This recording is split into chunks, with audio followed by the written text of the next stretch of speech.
এই জিলা পৰিষদ এবাৰ অসম জাতীয় পৰিষদে যে দখল কৰিব এই কথাটো নিশ্চিত। জাতীয় পৰিষদৰ অন্তৰ্গত প্ৰতিখন পঞ্চায়ত দখল কৰিবৰ কাৰণে ইতিমধ্যে আমাৰ জাতীয় সৈনিকসকলে, জাতীয় গৃহ যোদ্ধা সকলোৱে টঙালি বান্ধি লৈছে।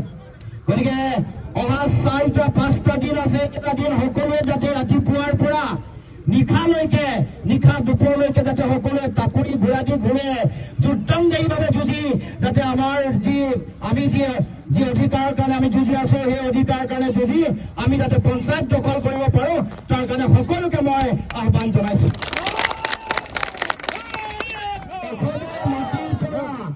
অসমৰ মাটিৰ পৰা অসমীয়া জাতীয় জীৱনক অন্যায় কৰা, অসমৰ সমাজ জীৱনক অন্যায় কৰা বিজেপিক উৎখাত কৰাটোৱে অসম জাতীয় পৰিষদৰ আমাৰ সৈনিকসকলৰ মূল লক্ষ্য। সেইকাৰণে মই কৈছো যে আমি আগন্তুক দিনসমূহত অহা 4-5টা দিনত আমি প্ৰত্যেকে নিজৰ বংশ, পৰিয়াল, মিতিৰ কুটুম, ইষ্ট সকলোকে আমি এই আমাৰ প্ৰাৰ্থীসকলৰ প্ৰতি সমৰ্থন আদায় কৰিবৰ কাৰণে কথা পাতিব লাগিব।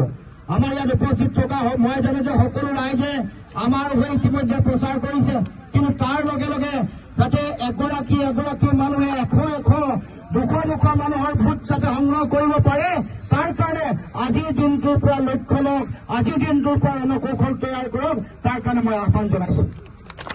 21ত বিজেপিয়ে মাইক্ৰ ফাইনেন্সৰ ঋণ ৰেহাই দিম বুলি ৰাইজক জনতাক ৰাম ঠগন দি তেওঁলোকে চৰকাৰলৈ আহিলে। 21ত চৰকাৰৰ অহাৰ পাছত আমাৰ ৰাইজক, আমাৰ জনতাক মাইক্ৰ ফাইনেন্সৰ ঋণ ৰেহাই দিলে নেকি? নাই দিয়া। দিলে নেকি? গছ পুলি ৰোৱাই পিনে টকা পইচা দিলে আপোনালোকক? আৰু কলহৰ যাত্ৰা কৰাৰ পিছত পইচা পালে? লাভপতি হল নেকি কোনোবাই? তেতিয়াহ'লে যোৱাবাৰ 2024 চনৰ লোকসভা নিৰ্বাচনৰ আগত ভুৱা অৰুণোদয় ফৰ্ম বিলাইছিলে, কোনোবাই পালে নেকি?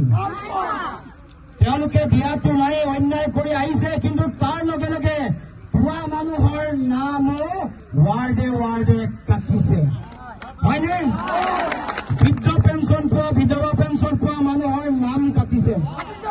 ৰাম ঠগন দিয়া এই বিজেপি দলৰ যিসকল কৰ্মকৰ্তা আছে, যিসকলে ইয়াত তেওঁলোকে প্ৰাৰ্থিত্ব আগবাঢ়িছে, তেওঁলোকক ইয়াৰ পৰা উৎখাত কৰিব লাগিব, ইয়াৰ পৰা উঠৰাই পঠাব লাগিব। তাৰ কাৰণে এই যি ৰাজনৈতিক যুদ্ধ আছে, এই যুদ্ধতে কথাবোৰ ৰাইজৰ মাজলৈ লৈ যাব লাগিব।